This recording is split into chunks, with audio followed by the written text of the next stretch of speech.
how to download Zomato app. So if you want to download Zomato app on your device, mobile device, then first you need to check your internet connection. So if you don't have a stable internet connection, then you won't be able to download it. So first check that, and then you can open up your Play Store. And after opening your Play Store, now here on the upper side you will have the search bar. Simply tap on that search bar and then search for Zomato. And after searching, here you will have the Zomato food delivery, right? So if you want to download this application, then what you can do is simply tap on install. And after tapping on install, it will start downloading.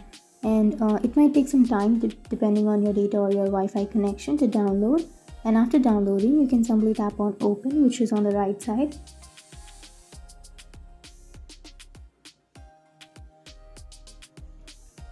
And after opening, you can simply enter your phone number, or you can also continue with your Google, and you can use your application.